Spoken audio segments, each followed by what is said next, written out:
तो फाइनली दीपावली और छठ पूजा हो चुका है समाप्त, लेकिन अभी भी हमारी 5 सालों का इंतज़ार बिहार विधानसभा चुनाव बाकी है, जो कि इसी मंथ में होने वाला है। पिछले कई सालों से मैं और शायद आप भी जो बदलाव की एक उम्मीद लिए बैठे हैं, अब उसका समय आ गया है। तो आइए हम सभी चलते हैं एक कदम बदलाव की ओर, जात पात और भेदभाव से ऊपर उठकर एक सच्चे, कर्मठ, योग्यशील और शिक्षित उम्मीदवार का चयन करते हैं। हम सभी बड़ा गर्व से कहते हैं कि हमारा जन्म वहाँ हुआ जहाँ भारत के महान विभूति फणीश्वर नाथ रेणु जी का जन्म हुआ। बहुत गर्व होता है। लेकिन हम उनकी तरह बन कहाँ पाते हैं, उनकी बातों को पालन कहाँ कर पाते हैं। वे भी जात पात में किसी प्रकार का भेदभाव नहीं करते थे। उनके सामने जब भी जात पात की बातें आती थे तो वे एक ही बात कहते थे, जात क्या है, जात दो ही है, एक गरीब और दूसरा अमीर।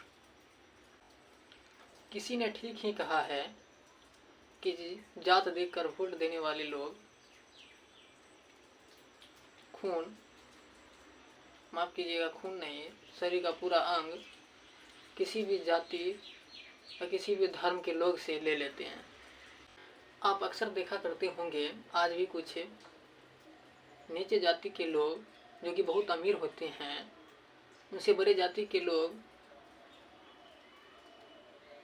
अच्छे संबंध बनाते हैं, और वहीं जो बड़े जाति के लोग होते हैं जिनके पास अच्छे पैसे नहीं होते हैं,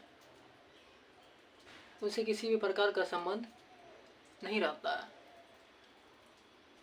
तो बात सिंपल सी है कि जाति वास्तव में दो ही होती है, एक अमीर और दूसरी गरीब। और अगर आप वास्तव में अमीर जाति में गिनती लाना चाहते हैं तो आपकी अपनी सोच और जात पात से बाहर निकलना होगा।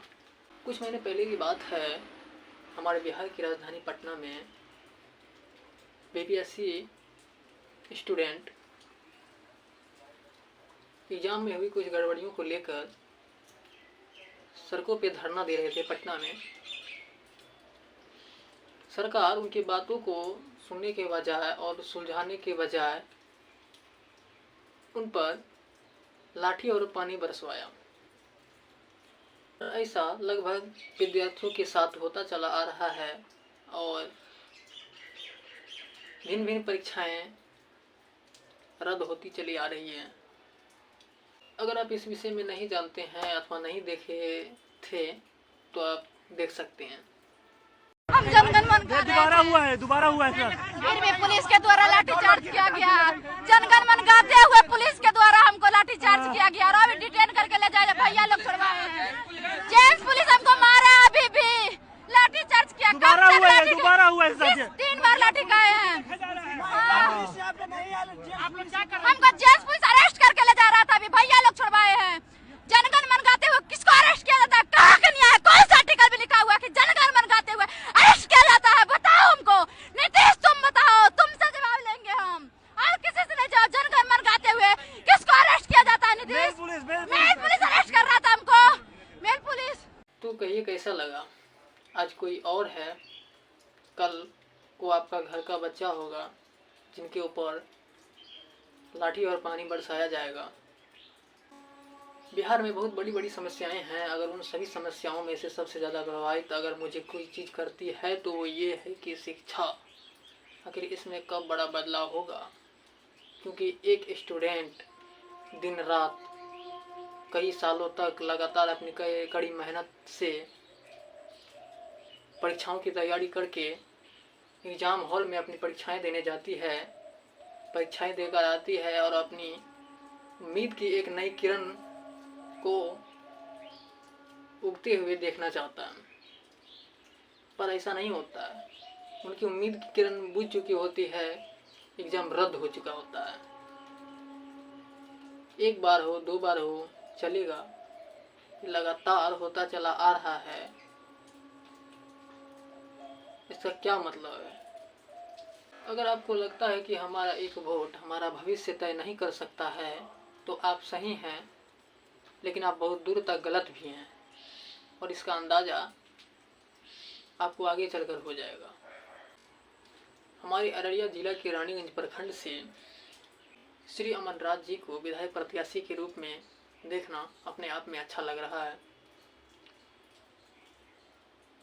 वे वर्तमान समय में हमारे क्षेत्र के जिला परिषद भी हैं। उन्होंने अपने जिला परिषद के कार्यकाल में हमें और जो भी जनताएं हैं उन्हें शिकायत का मौका नहीं दिए हैं।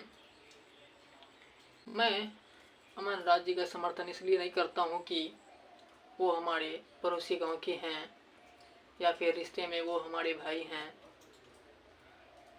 हाँ, वो हमारे पड़ोसी गांव के हैं, रिश्ते में हमारे भाई भी हैं, और वे हमारे एक अच्छे शिक्षक भी रहे हैं,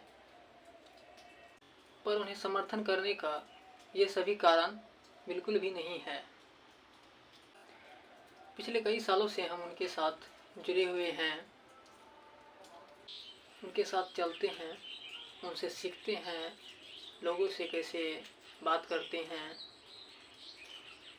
क्या बदलाव की सोच रखते हैं, और सबसे बड़ी बात वो ऊंच नीच में किसी भी प्रकार का भेदभाव नहीं रखते हैं, सभी के साथ समान व्यवहार करते हैं, ऐसा बदलाव की सोच रखते हैं। गैस सिलेंडर छाप उनका चुनाव चिन्ह है, तो रानीगंज का उज्जवल भविष्य के लिए श्री अमनराज जी का चयन करें। धन्यवाद।